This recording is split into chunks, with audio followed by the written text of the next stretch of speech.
Okay, so how to increase website traffic is today's topic. So as a little bit of icebreakers, as Emily put in her fun ones, what is one of the goals that you guys actually have for your website's growth this next year? So if you can either drop it in the chat or come on, I'm going to pull out my chat. We'll take some time to see where you guys are at when it comes to your website traffic. Okay. More booking calls. Good one. Yeah, especially in the service industry, that either a discovering call or a booking call is a typical conversion, right? It's that one of those goals that we want to get. Now, sometimes you can have goals leading up to it, but that's ultimately what we want, right? More folks booking calls. Yeah. So is that you in the image there, Laura? In the no, that's not me. That would be scary. We knew Emily and I both know someone who has experienced this falling through the ice, and it's not fun. More hits to join the newsletter. Oh, that's a good one, Helen. And a goal to track your analytics and act on them. Oh my goodness, Renee, we are so going to talk. You kind of must have seen my presentation, I think, beforehand. This is great. Okay, launching a new website. Okay, so launching a new website this year, and your goal is to form affiliate relationships that will direct people to your website and purchase upcoming bookings. Ooh, okay, Dakota, lots of goals there. We'll definitely, yes, we'll talk more towards the end. I'm looking forward to seeing what you come out of this presentation. More blog traffic. Okay, this is all good. This is all really good. Okay, thank you. This actually really helps. Feel free to stop. Emily's going to monitor the chat and yell at me if we have to stop. But also, if you don't understand something or want more clarity, let me know. But we'll definitely have discussion at the end. Just ask more clarity questions so we can keep the recording pretty tight for afterwards. All right, let's get started. Okay, so before we get started, these are the things you have to actually have, and they may seem obvious, but I want to make sure we go over this. So obviously you need a website, right? So you can't drive traffic without a website, and you can't really, some people think their Facebook page is a website, but it's not. It's a whole different world. So for today's discussion, you definitely need a website. It's recommended that you have a marketing plan. And I say that because, as you'll see as we go through, you need to actually think of your whole plan. You can't just do one thing to your website and expect amazing results. You really need to have a strategic plan that aligns with all of this, because there's a lot of moving parts, and your website for sure is the hub, but you have to think about what channels you have, what kind of campaigns are you going to do, what's your timeline, what's your goals. And then you want to make sure that all your channels are optimized. And when we say that, it's okay, so you've figured out your communication channels. Now you've optimized it, and that means it's branded, and it also has your about sections filled out, as well as your links going back to your website. So all of that has to be put in place, as well as a content and organic content strategy. It has to be active, and it has to be fresh. So that's what we say is make sure you have that done first. And then the next thing is, which is a hard thing, it's the budget, right? We all know that it's either going to take you a ton of time or it's going to cost you money. And it probably is going to be a mixture of both, but it depends, right? When it comes to website traffic, you go, how come they have so much more? It's like, well, they've probably either been doing it a long time or they've invested a lot of time and money. So we do have to decide that we need to set aside some budget and money. And then if you have a website currently and activity going on, my recommendation is to make sure you have a keyword strategy, because you want to know what people and doing that target audience evaluation and where are you at right now. So how is your traffic doing? right? So what is those benchmarks and what kind of traffic are you really looking for? So those are the things we need to do before we get started. High level, these are some of the things and the very typical things that really haven't changed too much. Now, how much and where the you actually do the activities is what has changed over the years, but really that whole SEO, keyword research, and SEO is search engine optimization, which just means those search engines, when people are looking for you, they're going to find you. So when they go in and ask a question, how do I get business consulting services? How, where's the local pizzeria? All of those things, Google needs to be able to find it, or Bing or Yahoo, whatever that is. So that means your website has to be, there's a bunch of search engine optimization tactics. And some of those are listed here. So that on-page optimization, we'll dive into this a little bit more, but it's basically what's actually on your page. Technical SEO is what's in behind your website that people don't see, but Google sees it, right? Those meta descriptions. Is it the hierarchy of the pages set up? Is there any roadblocks? Is there any pages that aren't being searched? Like, did you turn off the ability for the search engines to find your page when you were doing it and forget to put it back on? Like, there's so many little things. So the technical's the back end. On page is what happens in the front. Then paid ads obviously do direction, are sending things over. You're going to pay to play, right? Send traffic. Social media, for sure. Social media is a big one. Off-page optimization is more like the directories, and we're going to touch base on those too. And then you just want to highlight, make sure you remember to publish consistent content and then connect with those people that can help you drive traffic. So this is one of those pages that's really that key takeaway, that snapshot if you just want a quick checklist, and we'll talk more about some of those.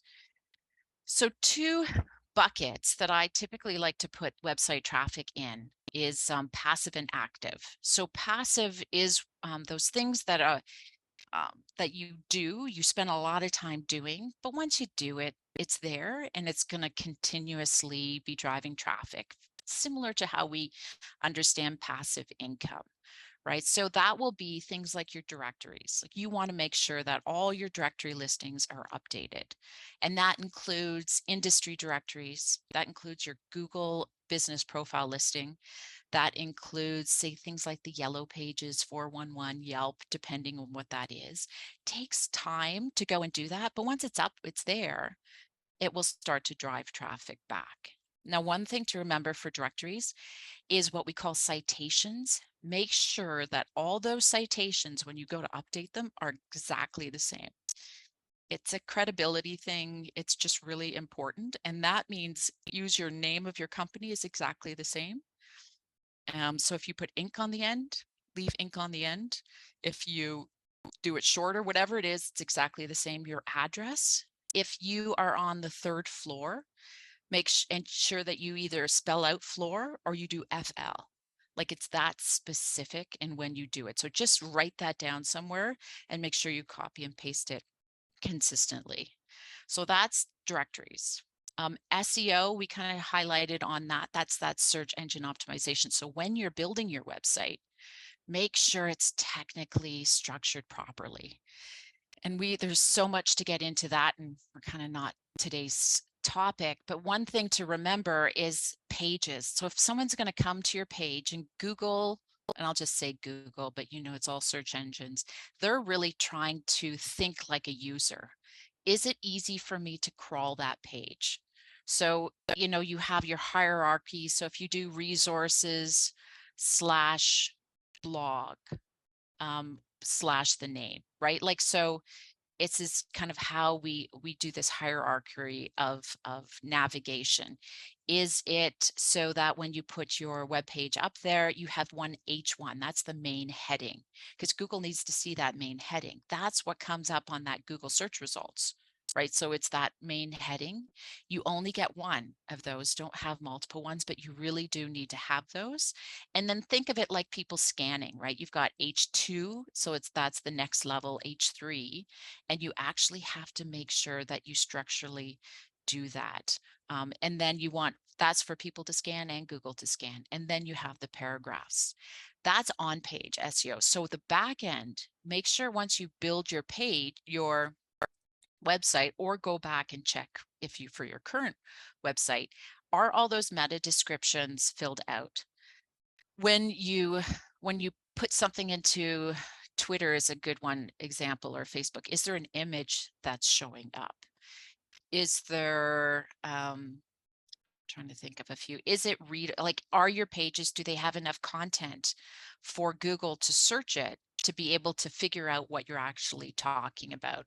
And that doesn't mean keyword stuffing, but it has to have this main paragraph to be able to understand. It's like, oh, right, when someone searches for that, I'm going to actually give it to them.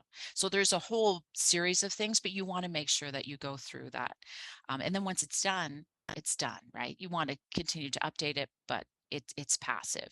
Brand profiles, go set them up, right? Like that's an ongoing thing. And once it's set up, then you just keep the organic marketing engine going, and you keep moving that forward. Social media would be that content piece, right? So just make sure that you're always linking and considering how I'm going to be linking back to the back to your website. And then daily communication is something you guys probably do all the time, but not really think about it. And that is, just even in your emails, like, do your emails have your signature with a link over to your website?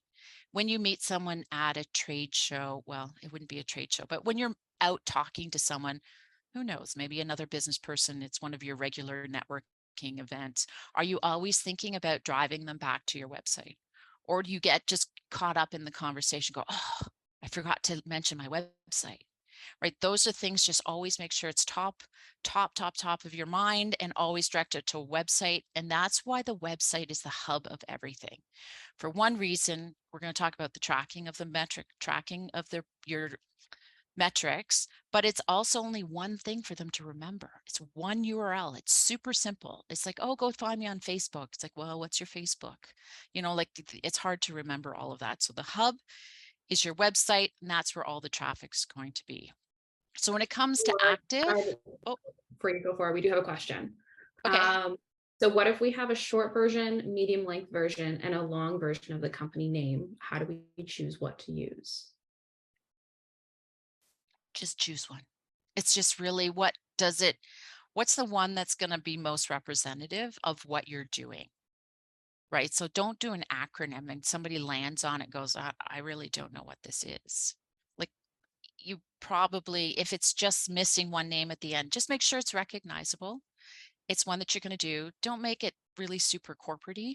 Like, I wouldn't put Inc. on the end. Remember, this is a marketing channel. So make sure it's recognizable. Don't make it too corporate. Doesn't need to be that official. It's your marketing name, and then just pick one. Is that good? Okay, awesome. Okay, so active.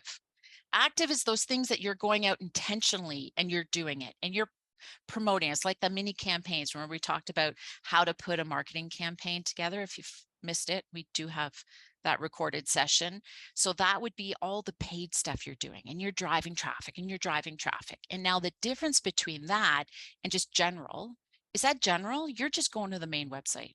Like, most of the time, it's going to be your main URL, right? You just want main traffic.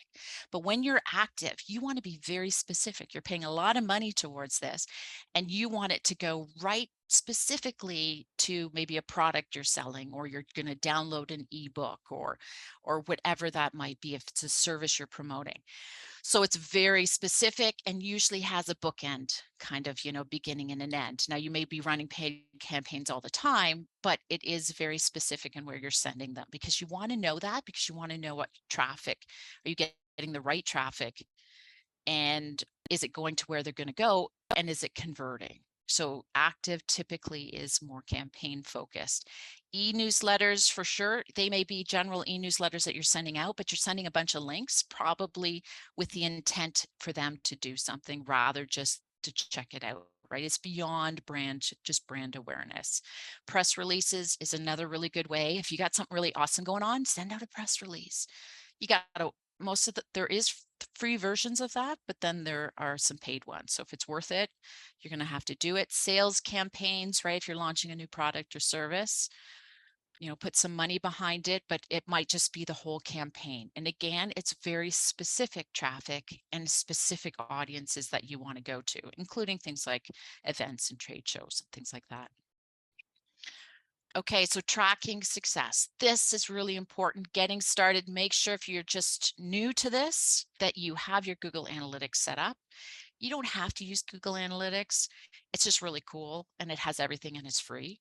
If you have things like Squarespace, we have analytics in behind it. That's just general analytics and it's good for high level traffic and information. Google just lets you dive deep.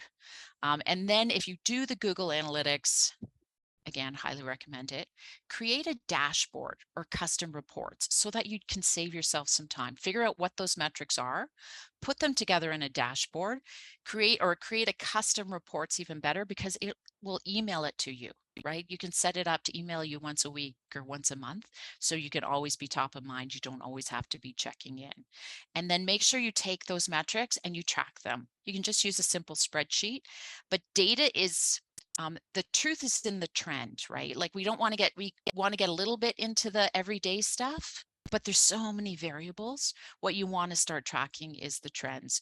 So just start putting things into, I usually use a spreadsheet, and once a month I get my key metrics, you plug it in, and then you start to watch. And then you go, oh, what did I do then? It's like, right, I did that paid campaign. Right, I was at that trade show. Now you can actually see it in the context of all of your marketing. Really important. And if you are doing a campaign, this really cool campaign URL builder is by Google. It's totally free. And it lets you build out URL links. And you guys have all seen them, these really long links. It's because now we can actually track where the source of the traffic is, and it gets pulled into your Google dashboard. And that way you go, okay, I'm running a campaign. Here's a bunch of URLs that I'm going to do. And then I'm going to go, oh my goodness, email. Look at how great the email did. Or if you have an affiliate, right, an influencer, and you want to give them a specific link to use, now you can actually label it and you see who's driving traffic to your website. Like there's a lot of power in this. You just have to be very intentional and you have to set it up at the beginning. So these are some SEO things. We've kind of talked about it. Make sure you design your website for search, set up those analytics. The structure, well, you have to design the website, design the structure, the technical stuff in behind as well for your SEO to make sure that everyone can find it. On-page SEO, remember we mentioned the H1, H2, all the keywords that you're going to be using, very consistent bullets, things like that. That's kind of the on-page stuff. Link building between your pages is another good one. Make sure you're consistently updating content. That link strategy, it's kind of the on page, but it's really part of that internal link strategy.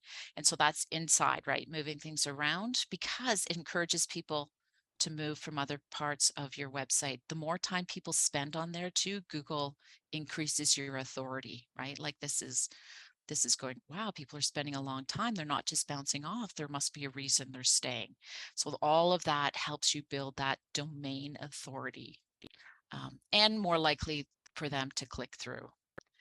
Backlink strategy is when other people are linking to you. And what that means, the things you have to think about in that backlink strategy, we talked about directories. That's number 2. We talked about your brand channels, right? Making sure they're linking over. Number 3 is things like guest blogging. If it's something you want to do, it is something you want to do, let me know because someone just reached out to me and I have a whole list of people, of websites that accept guest blogging, which is quite interesting. I've never seen it before. And then what they did was they said basically this website, check it out. It'll cost you $100, but you can submit a blog post to them. I thought, oh, that's really great. Just happened this week for anyone who's on the live session. And so that is something that you can do. Be very wary about reaching out randomly to people. Think it through. I get this all the time on my lauradunkley.com, people reaching out going, hey, can I be a guest blogger? It's like, why would you do that when you've never seen anybody else be a guest blogger on my website? Like, really think about that relationship. It can hurt you. So be very careful of automating too many things and spamming people, because you won't get any results and you potentially could hurt your reputation. So guest blogging is an option. Just be careful. Marketing campaigns are all those things that we talked about with the URLs, the special URLs, paid media, flyers, things like that are a really good one. Direct links are things like your sales emails, like you've actually sent people in an email and they actually click on that link that you've given to them and it goes forward. So when you see that metric, the direct links, that's what it is. They've typed in your actual website address or they've clicked from a direct link. Influencers, affiliates, and more traffic to bring back from their websites or their social media. Forums, go on Reddit, go on Quora, whatever that is, and find ways. Flipboard, aggregated websites are a good way to do it. I use Flipboard. Medium, if you're going to do blogging from another one, Medium, maybe you have a WordPress website or a blog that's outside of it. There's a bunch of curated ones. If anyone knows any of those, drop it in the chat too, because I do have a bit of a list. I just can't think of them off the top of my head. So those are aggregating or curating sites. Social media activity, all your posts, all of that stuff is a way to bring back links to your website. Encourage online reviews, because people will go, oh, look, it's from that website. I love that. I see it on their profile. I'm going to click to them, right? Media and media outreach. So if you have an online newsroom, we use PR Karma. It's a ability to have this small business kind of newsroom that sits within your website, or it's on the other. I'll have to drop that in the link, but it's an online newsroom.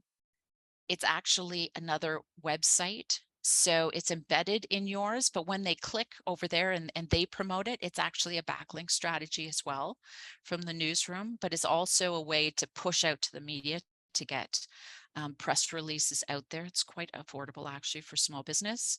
And then sometimes it's manual. You go out and say, hey, are you interested? I'm doing this week. I have a special planting tree thing that I'm doing because spring is in the air. Are you interested? And you do a bit of a press release and you manually send it out to them. So you can do things like that. Okay, so we're all ready to get started and our timing is okay. What do we do? Let's get started. And this goes to Renee's goal, about traffic and figuring out where you are, right? First, you need a benchmark. If you're just getting started, that's great. Don't forget to put in the link to your Google Analytics and set it up, because you can't retroactively go back and find data. You have to have it set up. You have to have the code on your website for it to start to generate that. So please make sure you do that and it's set up. So it's first things first, make sure you figure out what traffic you currently have. Where is it coming from and who is showing up? Is it the right people? Because I want you to remember that quantity is really great for a lot of different reasons, for domain authority and things like that. But we really also have to think about quality traffic. If everything's coming from Singapore and all of your customers are in Canada, there might be a problem. You should really rethink that, because then that gets some confusion and it's just not the right traffic. So really do figure out who is showing up. And this is just as an example.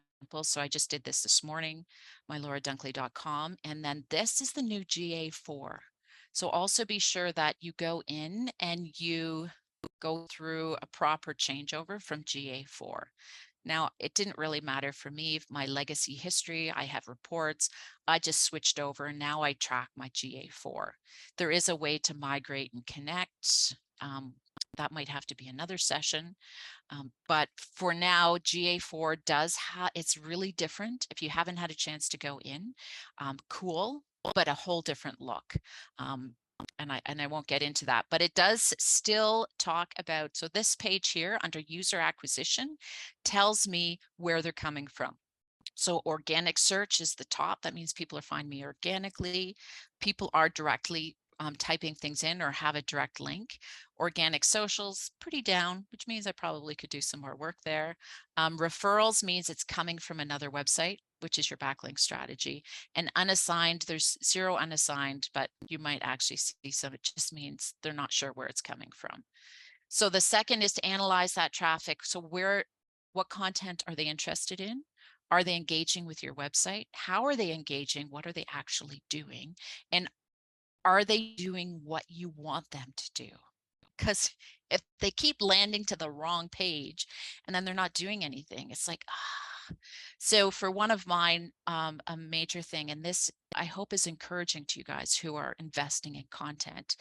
I wrote a blog back in 2015, and it consistently is top on my on my search, and people download my page. Now, I'm not actively trying to generate leads, but it would be a lead gen form.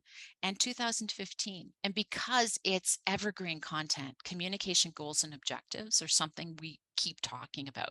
It doesn't really change. So when you're going to invest, think of these more broader. Now you can put in specific timely ones, but those ones will generate over time, and it is worth the investment. So just make sure that you're figuring out where they're coming to, and then watch them through the website, because that data is going to help you make some decisions. So learn from that. Where can you improve? How can you change the technical structure? Can you optimize for keywords? What new content do you have to create? And do you need more backlinks, and what are those? So as we had mentioned before, Ubersuggest is something we use, and it sits in the back end, and it'll actually tell us what to do. It's a powerful dashboard. A keyword, site audit, structural content, does it all. Now there's other ones called Moz. Ahrefs is another good one. And SEMrush. Those are probably the 3 big ones, which can be quite pricey. This one is more user-friendly. So that's it. Those are the main 3 things. And that shouldn't be step 1. That should be step 3.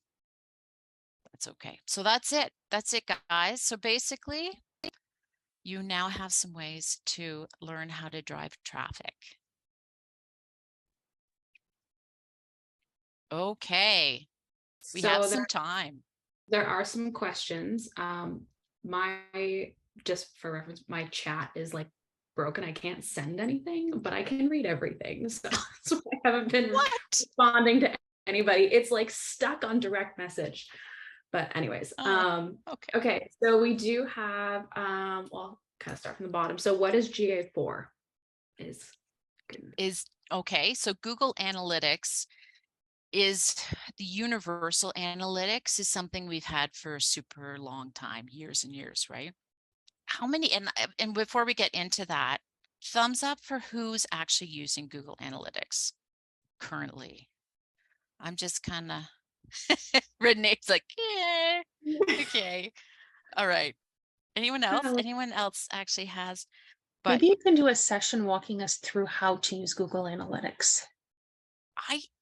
I will. It is totally on my list. Emily, make a note. Add that to our Asana task to do that. I have to freshen up though on my GA4. So here's your answer to the GA4. GA4 is the new Google Analytics, and it's totally different. It's, to me, even though Tag Manager is a whole nother way, right? Tag Manager is really getting deep into the data and tracking it, and you can add that to your normal Google Analytics. Now they've got still Tag Manager, and then they have GA4, and it really is the updated version. It lets you do more things, but the whole user dashboard is all very different. And Google, if you haven't migrated over from UA, Universal Analytics, to GA4, Google will do this for you. And it will do it by the end of June, July 1st, or July, the beginning of July. So if you haven't, you will lose all your old stuff. And now it's going to be under GA4. So I do really encourage you, if you want to keep everything, there are ways to transition it. I am not an expert in that area.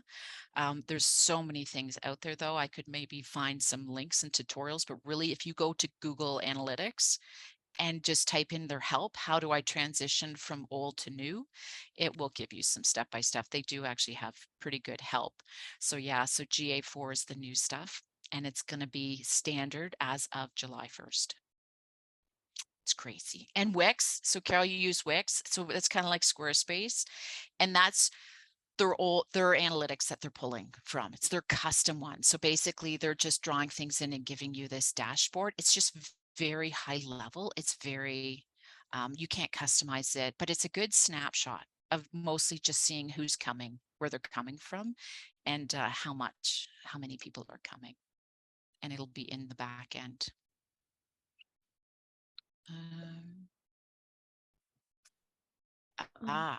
Yes. Okay. Do you want to bring them forward? I'll just let you read them in. Well, I'm just going through all of them. Behavioral too. Cool. I will answer Dorothy's though. As far as the curated blogging sites, yes, I will, because I responded to this person that that I had some people that might be interested. So she knows I was forwarding this along, and I will definitely send that.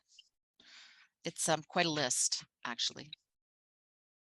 It's definitely a list.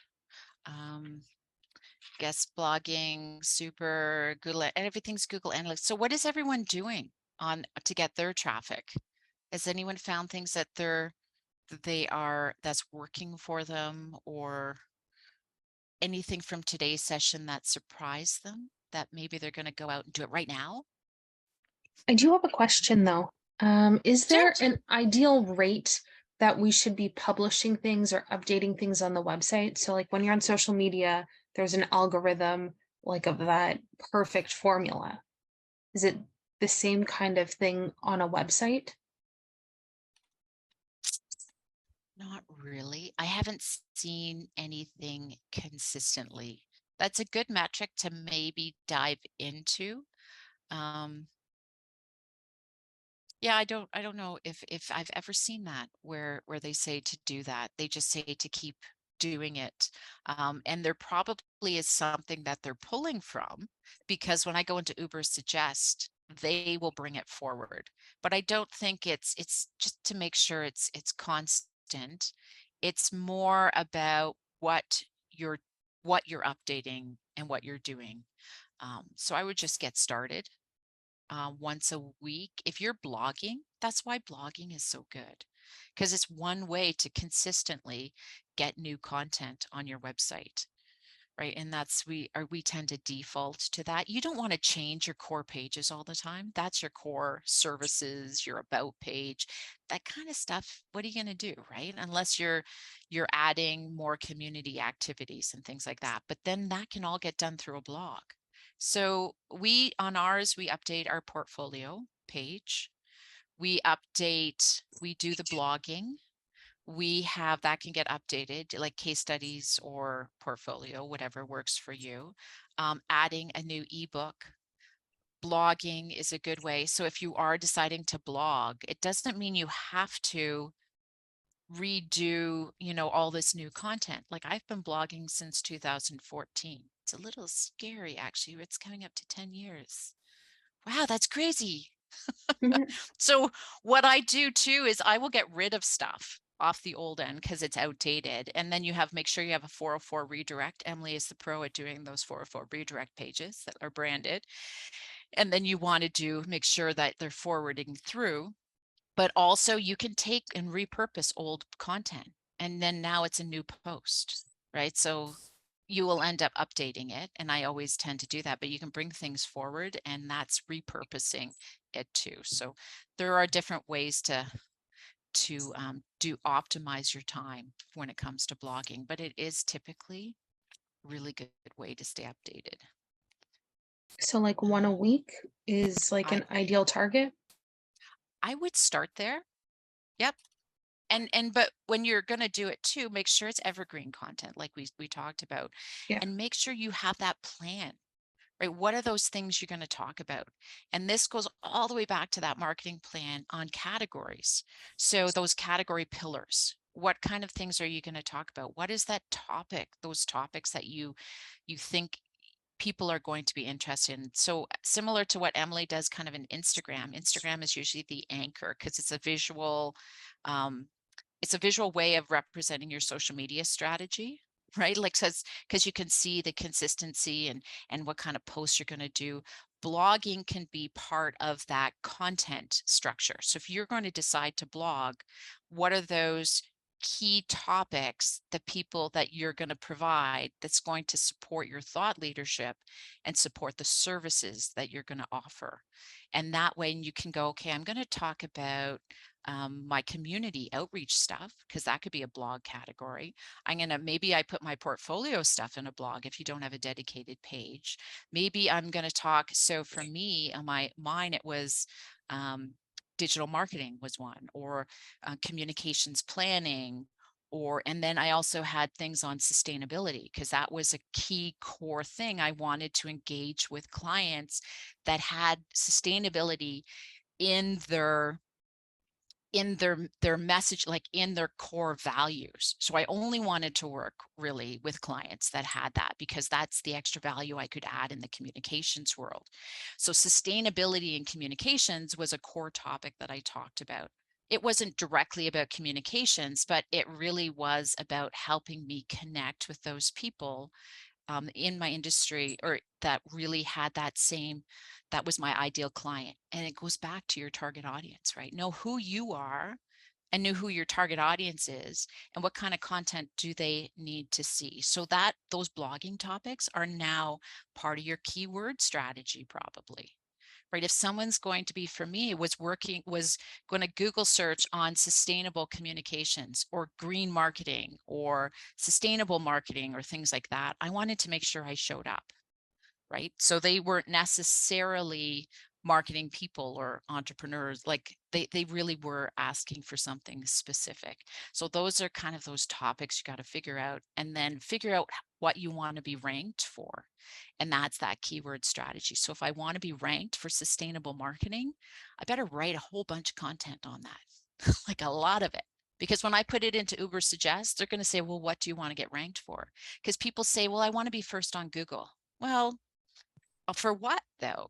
Like, how do you want to get ranked?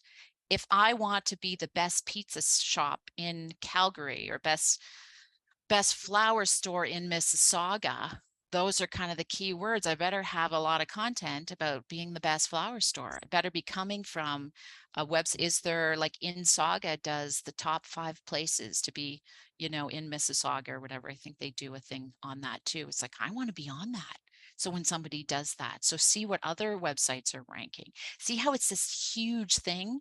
And it all comes back to, first though, figuring out what your categories are and what you want to be searched for. I'll stop now. Because I'll just go on. Did that help, Stephanie? I hope. It did. I know it was probably more. Okay. And then one quick question, if you're talking about guest blogging, so we can write on other people's blogs, but what about having other people write something for our blog?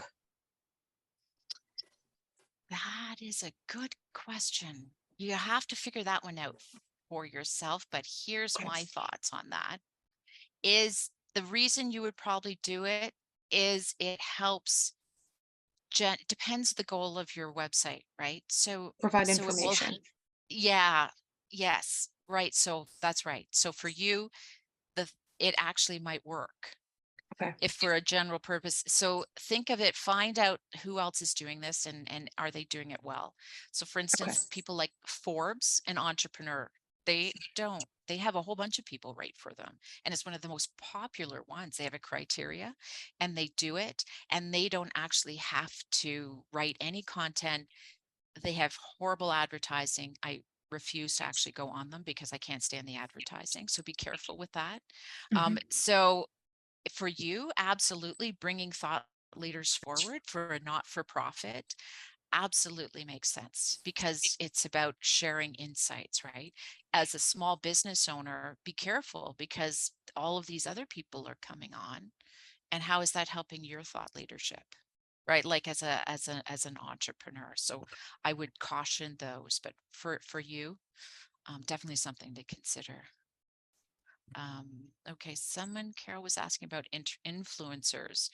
Do you want to talk a little bit about influencers?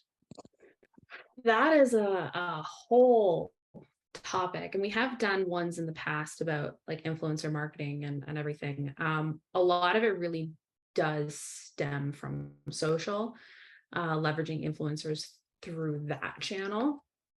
But I mean, there are definitely other ways with blogging, but a lot of it is really through social.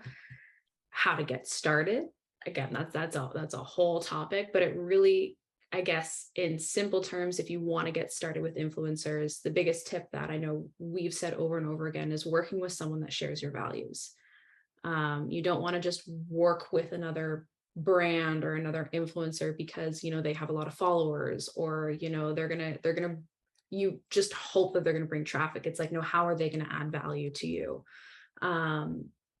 But we could do another topic on influencer marketing through social. But is there anything specific about influencers that, I think, Carol, you asked that question. Is there anything specific about influencers? Because it is a whole thing. Yeah, I guess, being a sustainability consultancy, I'm like trying to figure out how I could leverage an influencer, because I'm not selling a product, I'm selling a service, and it's like a business service as opposed to, I don't know, like some new clothing line or whatever it is. So but I see the value of, like, I know when I network, I try to network if I can with influencers because they know a lot of people and they can promote me to their connections. And so I'm just trying to figure out like how, as a service-based industry, or company, how I could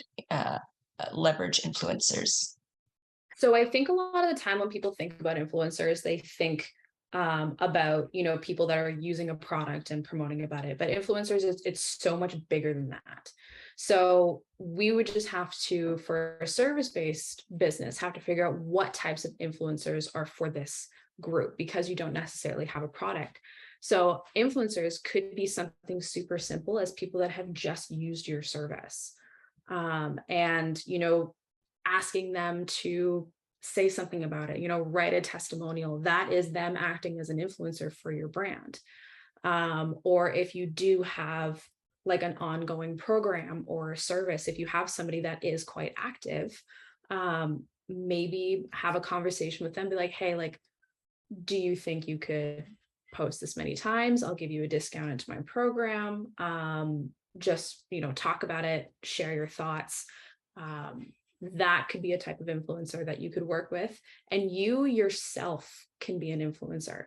Laura and I talk about this all the time because, you know, with Acorn Studio Marketing, as a company, Laura herself is an influencer, and then I'm also an influencer. I have my own brand, and then Laura has her own brand. This is just how we've designed the business.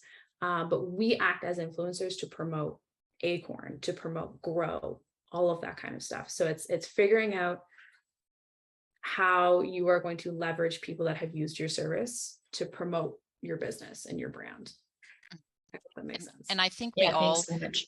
we kind of do that, right, Carol? Like, it's as far as we look for people that have shared audiences, but non-competing services. So if it's a business consultant, for me, you know, for marketing, we could potentially look for business consultants that have clients that they're working on as a business consultant that need marketing support. And really, it's just joining these networking groups and sharing and exchanging and staying connected with them, because it broadens our network. Technically, as they're influencers, right? They're influencing their clients on somebody and helping them find the people we need to do. And I think from a service standpoint, this is just old school sales that just has it's a different name. Thanks very much. Yeah, cool.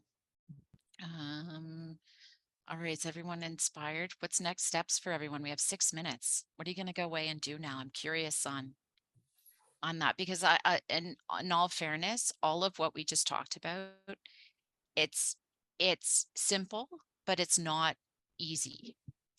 all of it, you're going, oh, because it's a lot of work, and it's consistent work that you have to schedule to do it. Like, you first have to invest in someone who's going to design your website that knows how to do it, structurally.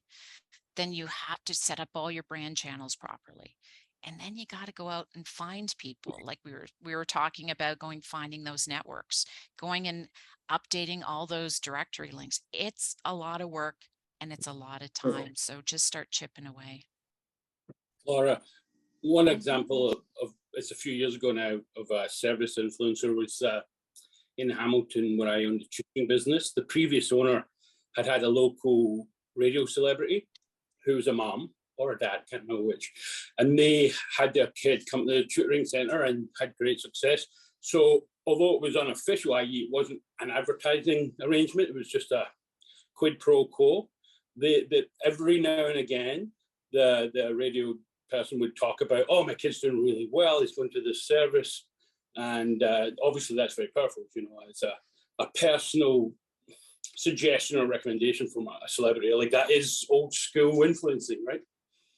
But it didn't cost them money, because in that particular case, they managed to find a good way of doing an official barter, I guess. Yes. And that's the ideal kind of traffic we want, right? Ones that we didn't pay for, we don't own it. It's that earned media that we quite often talk about. And those are the ones that are so powerful.